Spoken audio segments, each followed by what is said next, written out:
Bonjour. Il faut savoir que plus de 5 millions d'enfants sont nés dans le monde à la suite d'une tentative de fécondation in vitro ou par micromanipulation depuis que ces techniques existent. La fécondation in vitro ou la FIV, avec ou sans micro-injection, a révolutionné le traitement de l'infertilité. Elle est utile dans pratiquement toutes les causes de stérilité. Mais ses résultats sont encore modestes, et loin des attentes des couples, puisque seulement 25% des patientes accouchent après une tentative, et 40 à 50% après plusieurs tentatives. Le risque de complications immédiates existe, mais il est aujourd'hui bien maîtrisé. Les études à long terme sur le devenir des enfants et des femmes sont très rassurantes. L'insémination intra-utérine est une technique d'assistance médicale à la procréation simple, qui doit être réservée, compte tenu des faibles chances de succès, aux indications pour lesquelles la qualité du sperme est préservée.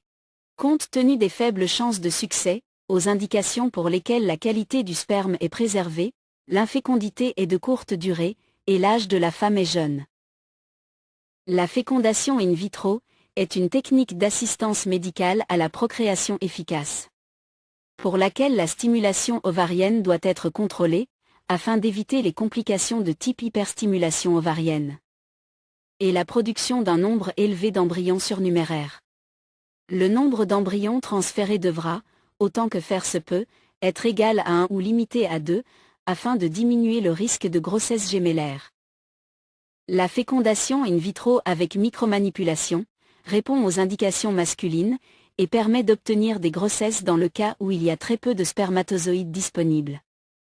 Il faut plus de 1 million de spermatozoïdes mobiles sélectionnés, par un test de migration des spermatozoïdes, pour une insémination intra-utérine. Ce nombre passe à moins de 100 000 pour l'insémination en fécondation in vitro, mais attention, ce nombre doit être révisé en fonction des paramètres spermatiques initiaux. Car une diminution du nombre de spermatozoïdes fécondants dans la préparation expose à une paucifécondation ou un échec de fécondation. Un seul spermatozoïde de qualité est nécessaire pour féconder un ovocyte en micromanipulation.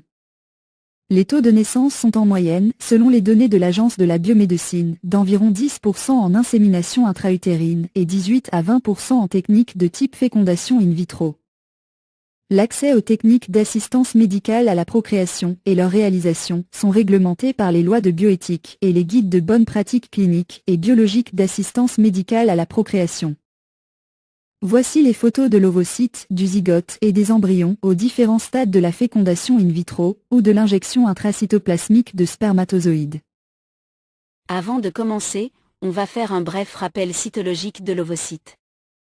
L'ovocyte est entouré de cellules de granulosa, appelées également corona radiata, qui tapissent la zone pellucide et contient la vésicule germinale, centrée par le nucléole.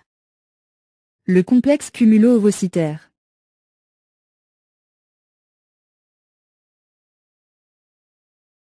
Un ovocyte au sein du complexe cumulo-ovocytaire.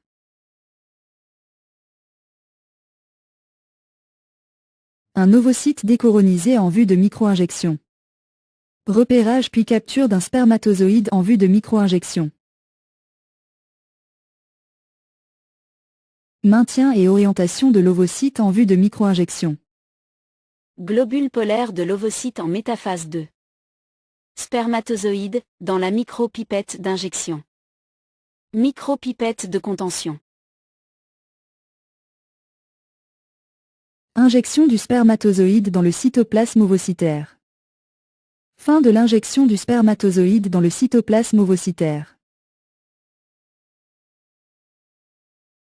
Zygote avec 2 plonucléi.